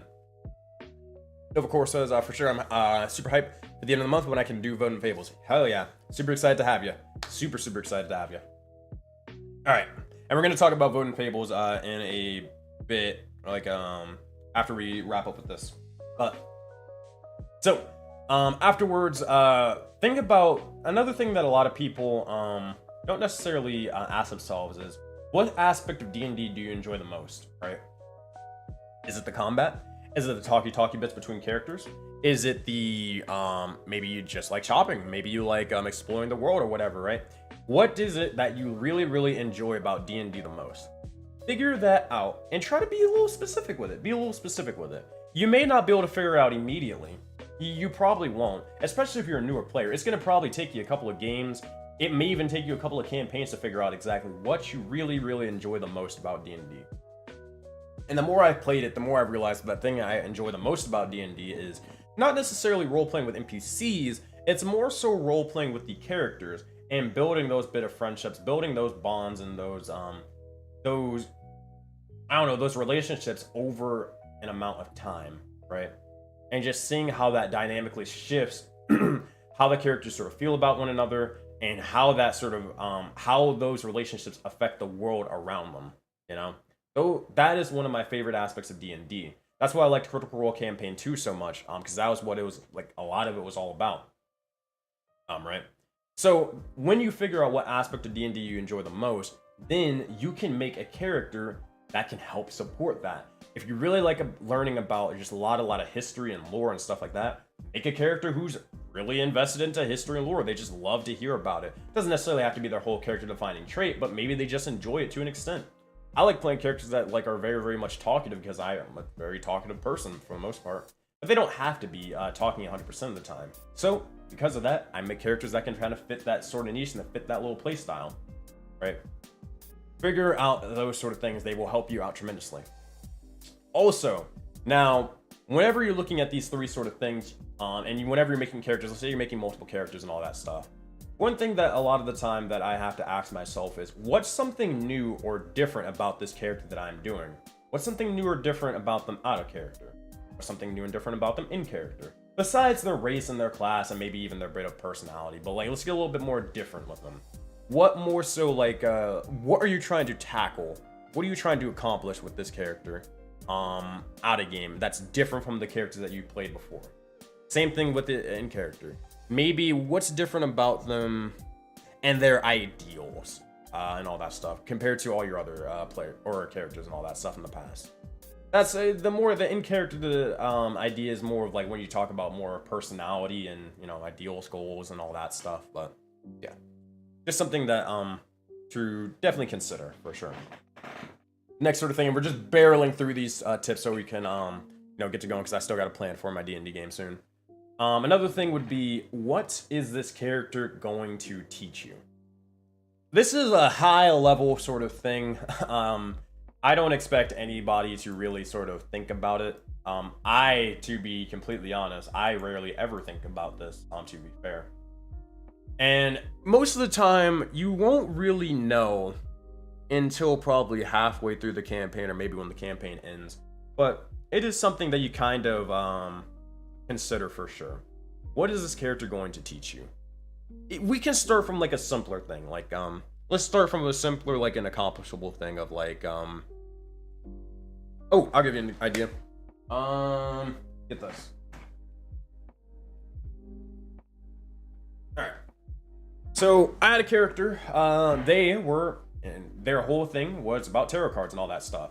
And a thing that they taught me is, I want you to learn how to use tarot. I want you to learn all about it. I want to learn the purpose of it, how people use it, and all that sort of stuff. So a thing that my character was going to teach me was how to use tarot cards, right? This is just a very, very simple way of kind of putting something to make it sort of applicable for anybody to kind of use. It could be just maybe you're looking at sort of form a skill and all that stuff through your character. Maybe you're trying to maybe you're trying to make a character that is very, very empathetic, so you can learn to be more empathetic towards other people and all that stuff, right? That's another option as well. It could be a case and scenario of like let's say for Moon, I think for me what I'm trying to learn, or what this character's I'm trying to have this character teach me is, it's okay for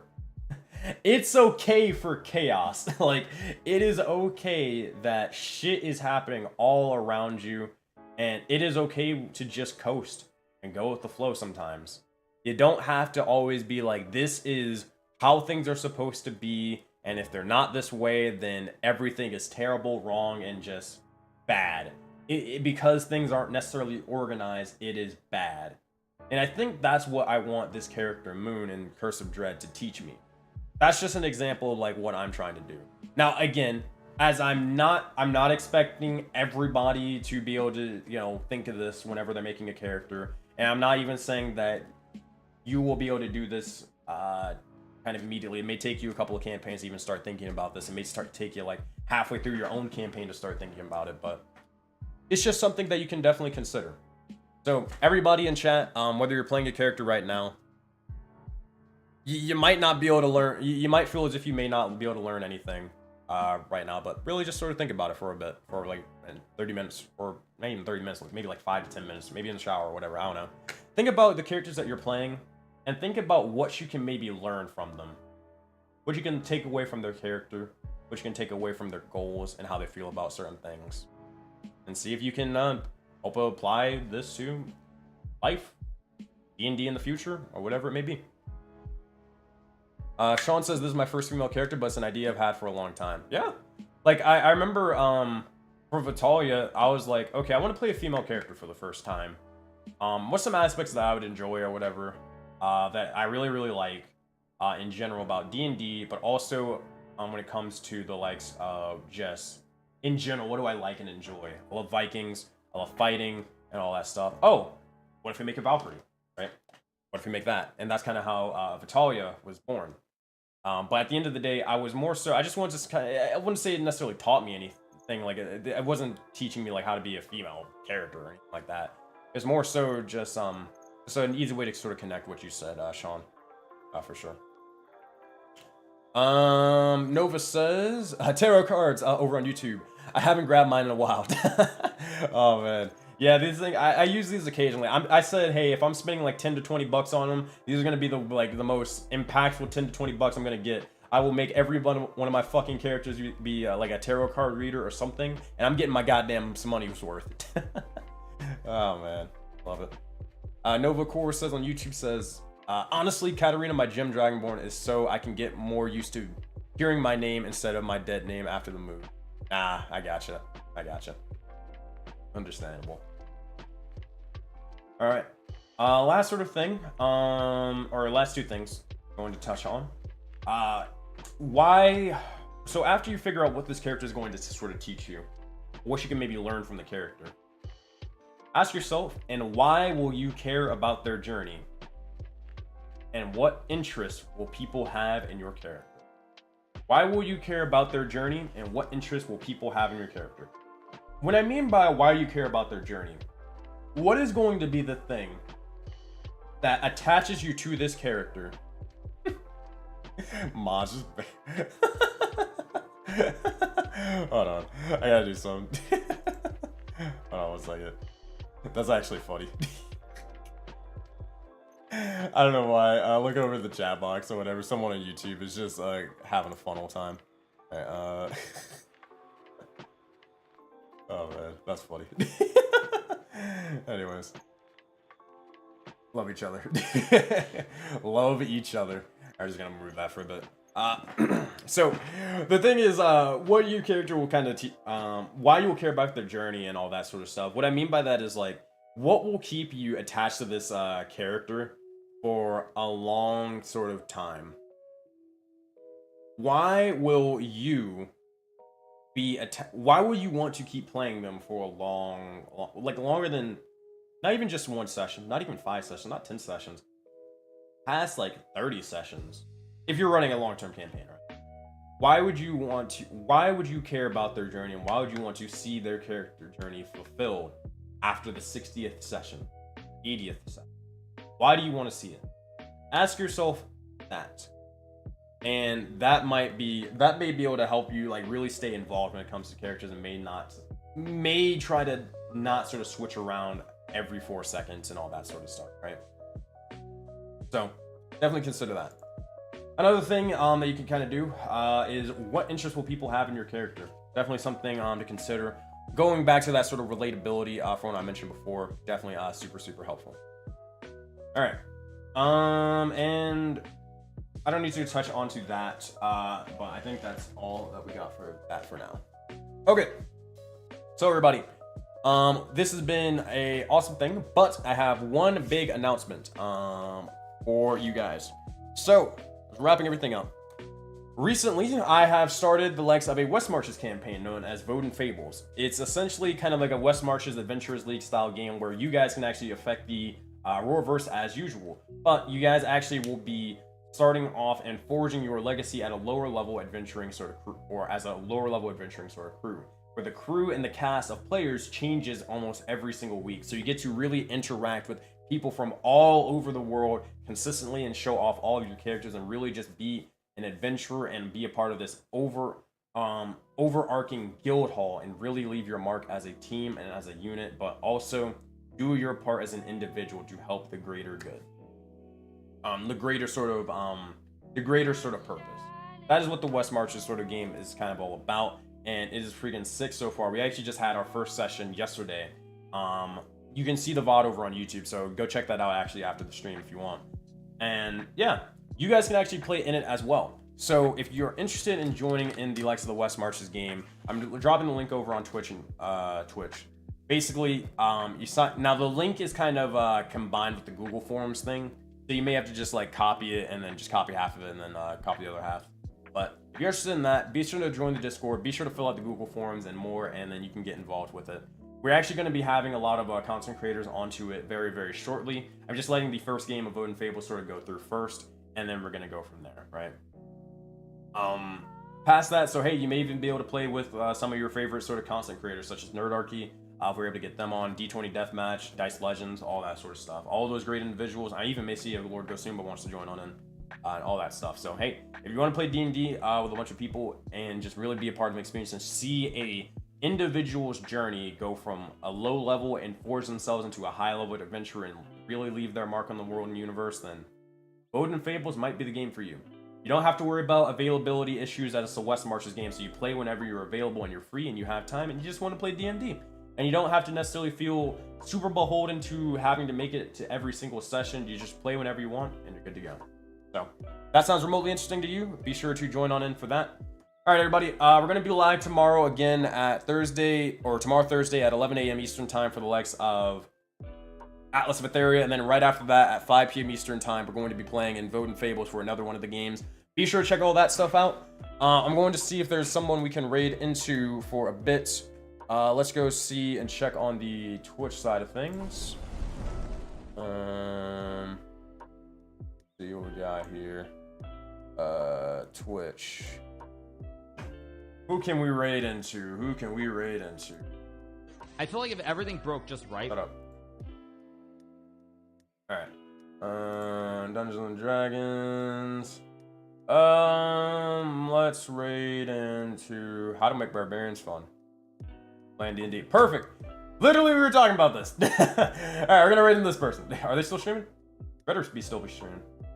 Very nice. Perfect. I like it. Spirit of vengeance. All right, here's what we're gonna do. We're gonna go drop a follow. We're gonna drop some subs over onto this individual. I want each and every one of you to be as awesome as usual and be your grandiose selves. All right. So fun with fondue. I think we've actually rated this person before. I love their name. All right, everybody. I will see you guys tomorrow.